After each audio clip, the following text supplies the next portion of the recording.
Let me ask you a quick question. Have you ever had a Spark job that starts fast but ends in frustration, stuck on a single task for minutes, maybe even hours? You have got the cluster power, your code looks fine, but something just drags. Welcome to the hidden villain of a big data performance, that is skewed joins. If you have ever struggled with uneven partitioning, slow joins, or unexplained straggler tasks, this video is your roadmap to smoother, smarter joins in PySpark. So let's get started. Starting with what is data skew?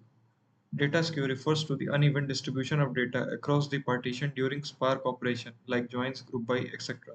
This happens when some keys appears much more frequent than others. As a result, some tasks process a lot of data while others handle very little.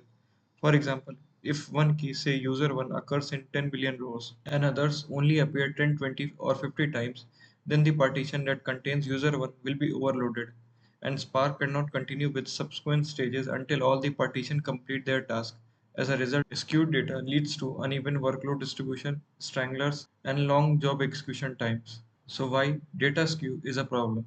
Spark execute joins in parallel across the partition. However, if some task takes significantly longer than others due to data skew, the entire job is delayed. This imbalance results in underutilization of resources, as some executor finish early and sit idle, increased shuffle overload, and in severe cases, out of memory errors or job failures. These issues make the identifying and resolving skew critical for performance and stability. So how do we fix skewed joins in PySpark? Let's walk through a few powerful solutions, each with its own use case. First is salting, next is broadcasting, and finally adaptive query execution or AQE. Each of these methods helps Spark avoid straggler tasks, balance the load, and dramatically improve the join performance. So let's see each of them in action. Starting with salting the skewed keys. Salting artificially creates multiple keys for a skewed value. For example, you transform user1 into user1 underscore 0, user1 underscore 1, etc., spreading them across the partition.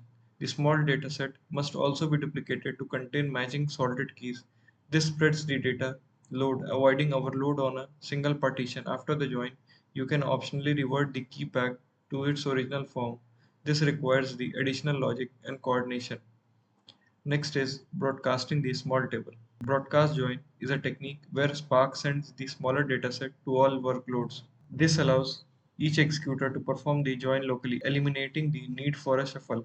It's very fast and effective, but only applicable if the small dataset can fit into the executor memory without causing the GC or OMM issues. Use broadcast DF or spark.sql.auto broadcast join threshold to control this behavior.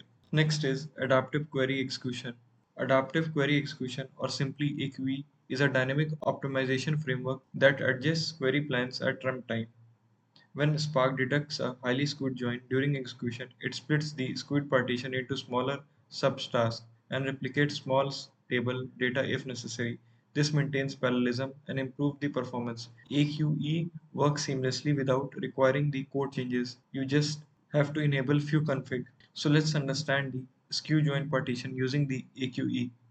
Let's start with a typical scenario. We are performing a join on the user ID column. Now, take a look at this partition breakdown. Partition 1 has user 1 repeated 10 million times. Partition 2 has user 2 maybe a few hundred records. Similarly, partition 3 or just user 3 again not having much data. So what happens? Partition 1 gets overloaded. It becomes a straggler, taking forever while the others finish in seconds. And because Spark has to wait for all the tasks to finish, your entire job gets stuck. Frustrating, right?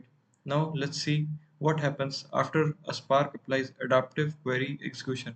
Spark detects that user 1 is a skewed key and automatically splits that huge chunk like partition 1 with user 1 part 1 having 3 million rows, partition 2 with user 1 part 2 having 3 million rows, and partition 3 with user 1 part 3 having 4 million rows. Boom, now each smaller task can run in parallel and none of them will become a bottleneck.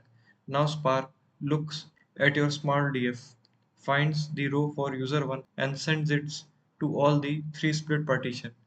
That's right, Spark duplicates just the relevant small DF data across all the new partitions so each one can join locally without hitting a shuffle or bottleneck. And here is the best part. Spark does this automatically once you enable two settings. That is spark.conf.set spark.sql.adaptive enabled equal to true and spark.conf.set spark.sql.adaptive.skewjoin.enabled equal to true. You can even give a Spark a little nudge by adding this hint using large_df.hint with passing the skew parameter and joining the small df on column user ID. So that's it. No manual sorting, no slicing, no filtering, just cleaner code and faster result.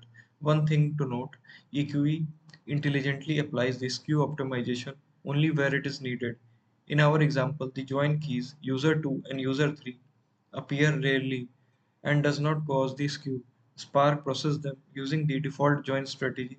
This selective optimization ensures that EQE doesn't introduce unnecessary overhead and keeps the performance optimal for the entire dataset. Now coming to the summary part.